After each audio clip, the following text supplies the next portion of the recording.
ఏమండోయ్, చూస్తుండగానే వర్షాకాలం వచ్చేసిందండి. వర్షాకాలం మనకు హాయిగానే ఉంటుంది కానీ మన మొక్కలకు మాత్రం అనేక చీడపీడలు వచ్చేస్తాయండి. దాంట్లో భాగంగానే ఒకటి గొంగళి పురుగులండి.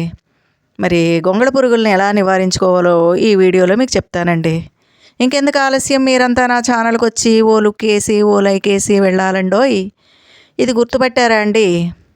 ఇది మా దొండపాదండి. చూడండి, ఒక్క ఆకు లేదు, చూసారా? మొత్తం గొంగళి పురుగులు తినేసినాయండి.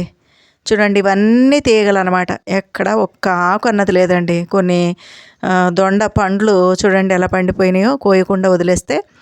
అలా పండిపోయినా మనకేమీ ఇబ్బంది లేదండి. పక్షులు తింటాయి చక్కగా, పక్షులకి ఆహారంగా పనికొస్తాయి. కొన్ని కూరగాయలు అన్నీ మనం కోసేసుకోకూడదండి, కొన్ని అలా ఉంచాలన్నమాట. ఉంచితే కనుక చక్కగా తింటాయండి పక్షులు. ఇప్పుడు నేను మా మొక్కలు ఎలా పెరిగినాయో మీకు చూపిస్తానండి. ఇది సొరకాయ విత్తనం పెట్టాను కదండి, అప్పుడే ఎంత చక్కగా పెరిగిందో చూడండి. పైకి పాకుతుందన్నమాట, డాబా పైకి నవనవలాడుతూ ఈ వర్షంలో తడిసి ఎంత అందంగా ఉందో చూడండి. ఆ పక్కనే దొండపాదండి, తిక్కు గ్రీన్లో ఉంది చూడండి, అది.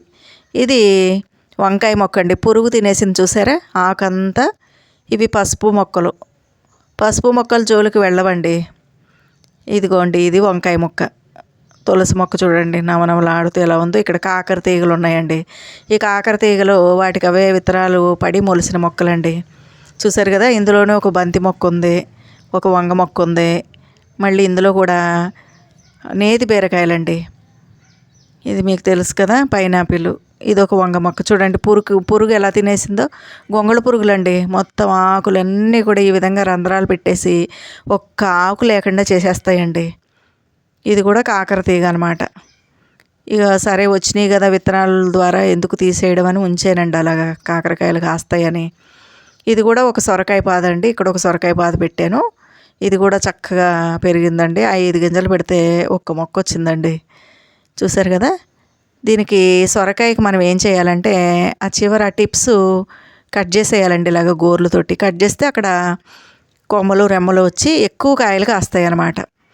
ఏ కూరగాయ మొక్కలకైనా మనం ఇదే పద్ధతి పాటించాలండి. ఇప్పుడు వంగ మొక్కకు చూపిస్తే చూడండి, ఆ చివర కొస భాగం ఉంది కదండి, ఆ టిప్పు అది కట్ చేసేయాలన్నమాట. కట్ చేస్తే ఏమవుతుందంటే అక్కడి నుంచి కొమ్మలు ఎక్కువగా వస్తాయి, లేదంటే మొక్క పొడవుగా పెరిగిపోతుందండి. పెరిగిపోయి చాలా తక్కువ కాయలు కాస్తాయి. అదేవిధంగా మనం ఈ మొదట్లో మరి ఆ తల కనుక కట్ చేసేసామనుకోండి, అక్కడి నుంచి 2-3 కొమ్మలు వస్తాయండి. మళ్ళీ ఇంకొకసారి కట్ చేయాలి. కట్ చేస్తే చక్కగా వంగ మొక్కలు గుబురుగా పెరుగుతాయండి. గుబురుగా పెరిగి ఎక్కువ కొమ్మలు రెమ్మలు వేసి ఎక్కువ కాయలు కాస్తాయి అన్నమాట. ఇది ఒక టిప్ అండి. చూసారు కదా, ఈ విధంగా కట్ చేసుకోవాలి. మనం తీగజాతి కాయగూరలైనా అంతే, కూరగాయ మొక్కలైనా అంతే అండి. నేను ఇంతకు ముందే మీకు చూపించలేదు కానీ ఈ కాకరకాయ తీగక ఆ విధంగానే నేను కట్ చేస్తే చూడండి 2 కొమ్మలు వచ్చినాయి చూసారా. కట్ చేసిన చోట మళ్ళీ ఇంకొక కొమ్మ వచ్చిందనమాట. అలాగే నేతి బీరకాయ చెట్లకు కూడా మరి ఆ చివర్లో నేను కట్ చేసేసానండి, తల కట్ చేశాను. కట్ చేస్తే అక్కడి నుంచి కూడా ఒక మొలక వచ్చింది చూసారా, కొమ్మ, ఇంకొక కొమ్మ వచ్చిందనమాట. ఈ విధంగా మనం బీరపాదు పెట్టుకున్న, సొరకాయ పాదు పెట్టుకున్న, వంగ మొక్కలైనా ఏ మొక్కలైనా సరే ఆ మొదలు తీసేయాలండి. అందుకే తోటల్లో ఏం చేస్తారంటే మొక్కలు పొడవుగా పెరగవండి, తోటల్లో గుబురుగా పెరుగుతాయి. ఎందుకంటే మొలేసి తల తీసాయి అంటారు. ఆ విధంగా కట్ చేసుకుంటే మనకి ఎక్కువ కాయలు కాస్తాయి అన్నమాట. ఇది మా తమలపాకు మొక్క అండి. చిన్న కుండీలో చిన్న బకెట్లో వేస్తే చూడండి ఎంత బాగా పెరిగిపోయిందో. ఇంకా మేము చాలా కట్ చేసేసామండి. ఏపుగా పెరిగింది, నవనవలు ఆడుతూ ఉంటుంది. తమలపాకు మొక్క కూడా తప్పనిసరిగా మన ఇంట్లో ఉండాలండి, దేవుడికి పూజ చేసుకోవడానికి. మళ్ళీ ఇప్పుడు శ్రావణ మాసం వస్తుంది కదండి, చక్కగా తాంబూలం ఇచ్చుకోవడానికి కూడా పనికొస్తాయి. ఇది చూసారా ఎలా పడిపోయిందో, పొన్నగంటి కూర అండి. చక్కగా నవనవలు ఆడుతూ పెరిగింది. వర్షానికి మొత్తం అంతా కూడా ఇలాగ పడిపోయింది అనమాట. దీన్ని నేను దగ్గరికి కట్ చేసేసి ఈ ఆకులన్నీ వాడుకుని మళ్ళీ గుచ్చేస్తానండి. మళ్ళీ మొక్కలు వచ్చేస్తాయి అన్నమాట. చూసారు కదా, చాలా పెద్ద భారీ వర్షానికి పడిపోయినాయి. ఇవి బీర అండి, బీర గింజలు పెట్టాను, చిన్న మొలకలు వచ్చినాయి అనమాట. ఇంకా పెరిగి పెద్ద అవ్వలేదండి. చూసారు కదా, వర్షంలో ఈ విధంగా ఉన్నాయన్నమాట. మా కోతులండి, పక్షి పక్షుల కోసం ఇక్కడ నేను రోజు బియ్యం వేస్తానండి పిచ్చుకల కోసం. వచ్చి ఇవి తింటున్నాయి అన్నమాట. ఇంతకీ మనకి వర్షాకాలంలో చీడపీడలు వచ్చేస్తాయండి. చీడపీడల్లో మొట్టమొదట వచ్చేది ఏంటంటే గొంగళి పురుగు అండి. గొంగళి పురుగు అందరికీ తెలుసు కదండి, నల్లగా ఉంటుంది చూడండి, అదనమాట. దాన్ని ఒళ్ళంతా ముళ్ళు ముళ్ళు కింద ఉంటుంది. మన శరీరం మీద పడిందంటే విపరీతమైన దురద దద్దుర్లు వచ్చేస్తాయండి, ఒక పట్టాన పోవు. ఆ గొంగళి పురుగులకి ఈ పచ్చని ఆకులంటే చాలా ఇష్టం అండి. కాబట్టి ఆ గొంగళి పురుగులు మొదలైనవి అంటే వాటిని నిర్లక్ష్యం చేయకూడదండి. అవి కనపడితే వాటిని మనం చంపకూడదు. ఎందుకంటే తెలుసు కదండి మీ అందరికీ, అందమైన సీతాకోక చిలుకలు తయారవుతాయి అన్నమాట. సీతాకోక చిలుకలు మన గార్డెన్లో ఉంటే బోల్డన్ని కూరగాయలు పండ్లు కాస్తాయండి. అందుకని గొంగళి పురుగుల్ని మెల్లగా తీసి దూరంగా మన ఇంటికి దూరంలో పడేయాలండి, ఖాళీ ప్లేస్లో. అదొక మార్గం. రెండవ మార్గం ఏంటంటే కొంచెం కుంకుడుకాయలు నానబెట్టి, కుంకుడుకాయలు బాగా పిసికి జిగురు జిగురులాగా వస్తుంది కదండి, దాన్ని ఆకుల మీద పై భాగంలో కింది భాగంలో ఇంకా మొక్కల మీద స్ప్రే చేయాలండి. కుంకుడుకాయ రసం వడపోసి స్ప్రే చేయాలి. లేదా సబ్బు నీళ్ళు ఉంటాయి కదండి, షాంపూ నీళ్ళు కానీ, లేదా మనం హ్యాండ్ వాష్ వాడతాం కదా, అది కానీ నీళ్ళల్లో వేసి గిల కొడితే నురుగు వచ్చి జిగురు జిగురుగా ఉంటుంది కదండి. ఆ సోప్ వాటర్ కూడా మనం ఆకుల మీద, ఆకుల కింద, మొక్కల మీద అన్నిటి మీద స్ప్రే చేసేయాలండి. స్ప్రే చేసి ఆ తడి, ఆ జిగురు జిగురు ఉండగానే మనం బూడిద చల్లేయాలండి. బూడిద అంటే గొంగళి పురుగులకు అస్సలు ఇష్టం ఉండదండి. అవి దానికి ముళ్ళు గుచ్చుకున్నట్టు అవుతుంది అనమాట. అవి వెంటనే పారిపోతాయండి అక్కడి నుంచి. ఒక్క గొంగళి పురుగు మనకు కనపడదు, అసలు పురుగు అన్నది ఉండదండి ఆకు మీద. ఇది మనం వెంటనే మొదలు పెట్టాలన్నమాట. ఎక్కువ గొంగళి పురుగులు అయిపోయి మరి ఇల్లంతా వ్యాపించే విధంగా, మొక్కలన్నీ వ్యాపించే విధంగా కాకుండా ముందే మనం జాగ్రత్త పడి, ఒకటో రెండో పురుగులు కనపడుతున్నాయి, ఒకటో రెండో ఆకులు తినేస్తున్నాయి అని మనం గమనించగానే మనం చేయవలసిన మొట్టమొదటి పని అదేనండి, సబ్బు నీళ్ళు చిలకరించడం, చక్కగా ఆకుల పైన కింద బూడిద చల్లేయడం అండి. బూడిద అంటే తెలుసు కదండి మీకు, కట్టెల బూడిద ఉంటుంది, ఇంకా ఇటుక బట్టీల్లో బూడిద ఉంటుంది. ఏ బూడిద అయినా సరే మనకు పనికి వస్తుందండి. లేదంటే మనం అగరబత్తీలు, ధూప్ స్టిక్స్ ఇలాంటివి వాడిన బూడిద ఉంటుంది కదండి, అదైనా పర్లేదు. లేదా పేడ ఉంటుంది కదండి, ఆ పేడ కాల్చినప్పుడు మనకి బూడిద వస్తుంది కదా, ఆ పేడ బూడిదైనా పర్లేదండి. మొక్కలన్నిటి మీద ఒత్తుగా చల్లేయాలండి. అసలు ఒక్క పురుగు కనపడదండి. మీరు గొంగళి పురుగులకి ఇంతకు మించిన మార్గం లేదండి. చూడండి, మీరే చూడండి, మా పాదు అసలు ఎక్కడన్నా ఒక్క ఆకు ఉందా అండి? మొత్తం ఈ దొండపాదు మొత్తం ఆకులన్నీ తినేసింది చూడండి. బూడిద చల్లుదామంటే ఒకటే వర్షం కదండి, ఎక్కడ ఎడతెరిపి లేని వర్షం. ఇలా వర్షం పడేటప్పుడు మనం చల్లినా ఏం ఉపయోగం అండి, వెంటనే ఆ బూడిదంతా కూడా కొట్టుకుపోతుంది అనమాట. ఇంకా మనకి 4 రోజుల పాటు వర్షం ఉంటుంది, ఇంకా అల్పపీడనం తగ్గలేదు అని చెప్తున్నారు కదండి, అందుకే నేను ఆగుతున్నానండి.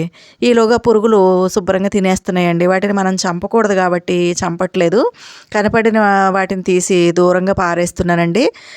ఇంకా వర్షాలు 2-3 రోజుల్లో తగ్గుతాయేమో చూడాలి. చూసిన తర్వాత నేను మొట్టమొదటి చేసే పని ఏంటంటే చక్కగా సబ్బు నీళ్ళు అండి, కుంకుడుకాయ రసం కానీ లేదా సోప్ సొల్యూషన్ ఉంటుంది కదండి, హ్యాండ్ వాష్ కొంచెం నీళ్ళల్లో వేసి నురుగులాగా చేసి ఆ సబ్బు నురుగులో కొంచెం నీమ్ ఆయిల్ కూడా కలుపుతానండి. కలిపి దాన్ని మొత్తం ఆకుల పైన, ఆకుల అడుగు భాగంలో మొత్తం మొక్కలన్నిటికీ నేను స్ప్రే చేసేస్తానండి. స్ప్రే చేసేసి చక్కగా బూడిద చల్లేస్తానండి. అలా చల్లేస్తే మీకు 2-3 రోజుల్లో ఒక్క పురుగు మీరు చూద్దామన్నా కనపడదండి. అంతేగాని వేరే గొంగళి పురుగుల కోసం వేరే ఏ పురుగు మందులు, రసాయనిక మందులు ఎట్టి పరిస్థితుల్లోనూ వాడకండి, అవి మంచిది కాదండి. అందుకని మనం ఈ గొంగళి పురుగులను అరికట్టడానికి ఇది దివ్య ఔషధంలాగా పనిచేస్తుందండి. కావాలంటే చేసి చూడండి. చిన్నప్పటి నుంచి కూడా బూడిదే చల్లుతారండి గొంగళి పురుగులు పోవడానికి.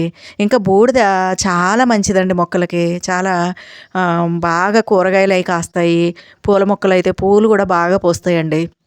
అసలు మనకి బూడిద అందుబాటులో ఉంటే మట్టి కలిపేటప్పుడు కొంచెం బూడిద కూడా వేసుకుని కలుపుకున్నామంటే చాలా బాగా మంచి పంటల్ని మనం పండించవచ్చండి. కాబట్టి ఇటు మనం ఆకుల మీద ఈ బూడిద చల్లడం వల్ల ఒక పక్క మనకి ఈ గొంగళి పురుగుల బెడద తగ్గుతుంది, రెండవది మన మొక్కకి బలం అండి, ఆరోగ్యంగా ఉంటుందన్నమాట. కాబట్టి అందుకనే మనం ఎప్పుడు కూడా వేసవికాలం గార్డెన్ పెంచుకోవాలి అనుకుంటే వేసవికాలమే కొన్ని పనులు చేసుకోవాలండి. ఆవు పేడ తెచ్చుకోవడం, చక్కగా పిడకలేసుకోవడం, బాగా ఎండబెట్టుకుని వాటిని స్టోర్ చేసుకోవడం, అలాగే ఎవరి దగ్గరైనా బూడిద ఉంటే వాటిని సేకరించి మనం తెచ్చుకుని ఒక బస్తాడు మనం స్టోర్ చేసి పెట్టుకోవడం, ఇవన్నీ ఇలాంటి ఇంకా ఎండిన ఆకులు స్టోర్ చేసి పెట్టుకోవడం, ఇవన్నీ కంపోస్ట్ తయారు చేసుకోవడం, కంపోస్ట్ కొనుక్కు తెచ్చుకుని ఇంట్లో పెట్టుకోవడం, ఇలాంటివన్నీ పనులు మనం చేసుకోవాలండి. చేసుకుంటే వర్షాకాలం మనం తడుముకోవాల్సిన అవసరం ఉండదన్నమాట. ఇప్పుడు మనకి బూడిద కావాలంటే ఎక్కడికైనా వెళ్తామండి, ఎవరి దగ్గర బూడిద దొరకదు. ఇప్పుడు అందరూ గ్యాస్ స్టవ్లే కదండి వాడుతున్నారు. కట్టెల పొయ్యిలు ఎవరు వాడుతున్నారు? వాడట్లేదు. ఒకవేళ ఎవరైనా వాడినా మన కోసం ఎవరు జాగ్రత్త పెడతారు? వర్షానికి తడిచిపోతాయి. అందుకని వేసవి కాలంలోనే గార్డెన్ పెంచాలి అనుకున్న వాళ్ళు తప్పకుండా కొన్ని పనులు చేసుకోవాలండి. కాబట్టి ఇప్పటికైనా మీరు మీ ఇంట్లో ఏమైనా ఎండిన పిడకలు ఉంటే చక్కగా వాటిని కాల్చి బూడిద తయారు చేసుకోండి. ఇంకా ఆవు పేడ బూడిద అయితే ఇంకా చాలా మంచిదండి. చేసుకుని మీ ఇంట్లో కూడా నాకు తెలిసి ఇప్పటివరకు గొంగళి పురుగులు తయారయ్యే ఉంటాయండి. మా ఇంట్లో ఇంకా పూర్తిగా మొదలవ్వలేదండి. 2-3 ఆకులే అలా అయింది. ఫస్ట్ దొండపాద మీద దండయాత్ర చేసింది. దొండపాద అంతా ఆకులు లేకుండా చేసేసింది. ఇప్పుడు వంగపాద మీదకి దండయాత్ర చేసిందండి. వంగపాదు ఒక 2-3 ఆకులు అలా తయారైనవి. మిగిలిన ఆకులన్నీ చాలా హెల్తీగానే ఉన్నాయి, చూశారు కదండి. కాబట్టి నేను ఈ 2-3 రోజుల్లో వర్షం తగ్గగానే నేను మొట్టమొదటి చేసే పని మాత్రం అదేనండి. చక్కగా బూడిద చల్లేస్తానన్నమాట. కాబట్టి మీరు కూడా ఈ 2-3 రోజుల్లో బూడిద తెచ్చిపెట్టుకుని నేను చెప్పిన విధంగా గొంగళి పురుగుల నివారణ కోసం బూడిద చల్లుకుంటే గనక మన మొక్కలకి ఈ గొంగళి పురుగుల నుంచి రక్షణ ఇచ్చిన వాళ్ళం అవుతామండి. చూశారు కదండి ఈ వీడియో. మరి ఈ వీడియో కనుక మీకు నచ్చితే లైక్ చేయండి, షేర్ చేయండి, నా ఛానల్కి సబ్స్క్రైబ్ చేయండి. అలాగే ఈ తమలపాకు మొక్క తప్పనిసరిగా ఇంట్లో వేసుకోండి. నేను ఒక వీడియో చేస్తానండి, తమలపాకు మొక్క ఎలా పెంచుకోవాలి, దీని లాభాలు ఏంటనేది. అలాగే పొన్నగంటి కూర అండి, దీన్ని ఇంకా మనకి దొరికే సీజన్ ఇదేనండి. కాబట్టి ఎక్కడైనా దొరికితే తెచ్చుకుని తప్పకుండా పొన్నగంటి కూర వేసుకోండి. ఇది ఇలా పడిపోయినా మనం బాధపడాల్సిన అవసరం లేదండి. కిందికంటే కట్ చేసేస్తాను. ఇది కట్ చేసినప్పుడు మళ్ళీ మీకు వీడియో పెడతానండి. కట్ చేసేసి చక్కగా ఆకులన్నీ కోసేసుకుని మళ్ళీ కొమ్మలు మనం గుచ్చేసామనుకోండి, మనకి కూర తయారైపోతుందండి. ఇదేనండి వీడియో. ఉంటారండి మరి.